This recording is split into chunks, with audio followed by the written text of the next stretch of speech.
let me tell you a little story, maybe two. There was this feller, he had this here boat motor, and he had this neighbor. And the neighbor went out and bought him a boat. And he bought this boat. It was a nice little fishing boat, but it didn't have no motor. So what the neighbor done, he bought the boat, and then he come over to this first feller, and he said, I'm going to use your motor on my boat. I bought a boat and it ain't got a motor, and I'm going to use your motor. Well, the guy said he just didn't raise any objections. The guy went out in his garage and took a boat motor and put it on his boat, and he rode up and down the lake and had a good old time of fishing. And then he brought the motor back, and he brought it back in good shape. He didn't damage it in any way. And the boat motor owner, he wasn't using it. It was just sitting there. He didn't have a lot of use for it, but it was his. Anyway, that guy just kept coming over and getting that boat motor. Every time he wanted to go fishing, he'd just come over and get that motor. He didn't buy it. He didn't offer to pay rent on it or anything. He just got it and took off. Well, that went on for a long time, and finally this first feller, the guy that owned the boat motor, he's there one day, and somebody else come and knocked on his door. He said, this guy said, I hear you got a motor you might sell. And the motor owner said, well, yeah, I could sell it. I'm not using it. So they got together on a price, and everything looked good. A couple of days later, this neighbor that had been borrowing the boat motor, he come over with the sheriff and a piece of paper, said he couldn't sell that boat motor. The guy asked him why, and he said, well, if you sell that boat motor, my boat won't be worth anything. I can't ride it. Well, the fellow said, well, why didn't you just buy the boat motor?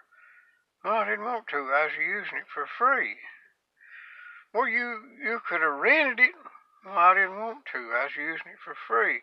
Well, no, you can't sell it. You're not going to sell it to this piece of paper right here, and the sheriff says you can't sell it. So what do you think about that story? You think that guy that owned the boat motor was getting a fair shake? Well, let me tell you another story. There's this here feller. He owned this field. He'd been kind of a farmer, but he owned this field, and it was kind of rocky ground, and it wasn't good to farm.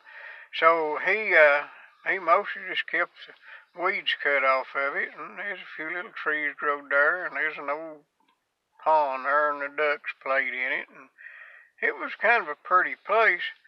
And this feller come in, and he bought this here house up on the hill, up above there. He's a newcomer, and he looked down there on that field, and he says, my, how beautiful that is. I just love looking at that. So he built him a sun deck there on his house, and he'd go out there in the evening and look down there on that little field, and how pretty it was, and the deer picking, and things like that going on. And every now and then he'd see a squirrel jump from one tree to the other and down there, and he really had a good time looking at them squirrels and them deer.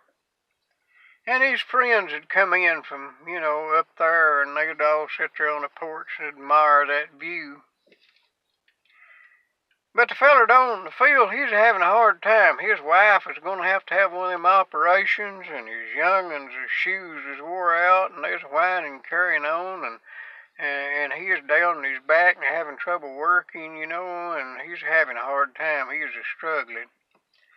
And another feller that owned this construction company decided that he come over there and he knocked on the door, and he said, I want to buy your field. And the guy says, well, I don't know whether I want to sell it or not. And he said, well, I'll tell you what, I'll give you a good price for it. Well, what are you going to do with it? Well, I got this construction outfit. Yeah, I know. He said, well, I've got this construction outfit right over yonder, just down the road a piece, and I'm out of parking room, and I've got a bulldozer and some trucks and some backhoes and stuff like that, and I need somewhere to park them. And what I thought I'd do, if I could buy that, I'd just cut some of them little trees down and gravel it, and I just park my stuff in there, put a fence around it, you know. Well, I don't know whether I want all that noise and aggravation. Well, there won't be no noise. I'm not gonna bother you in any way. It just be like parking and anywhere else. I'll go in there.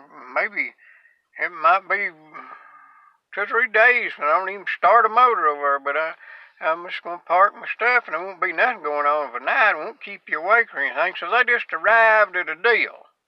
Well, this was enough money to pay for the wife's operation and buy the youngin's new shoes and maybe get a little extra Tylenol for his sore back so he could go back to work. He could at last take off a couple of weeks and rest up, and he thought he'd be okay. So thought the deal was done. But here comes the neighbor up on the hill, knocks on the door, got the sheriff with him, says, "You can't sell that field."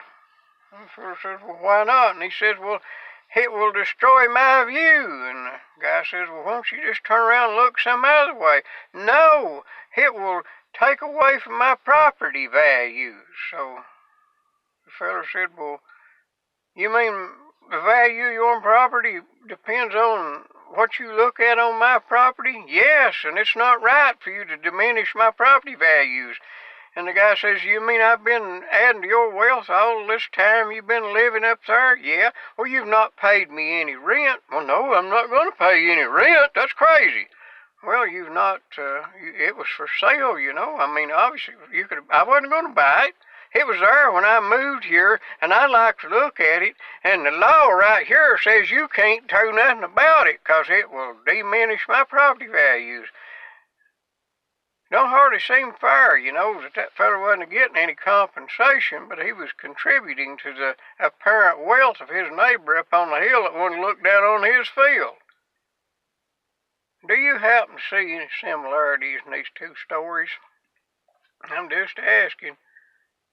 That's just another thing to ponder in your old age, I reckon.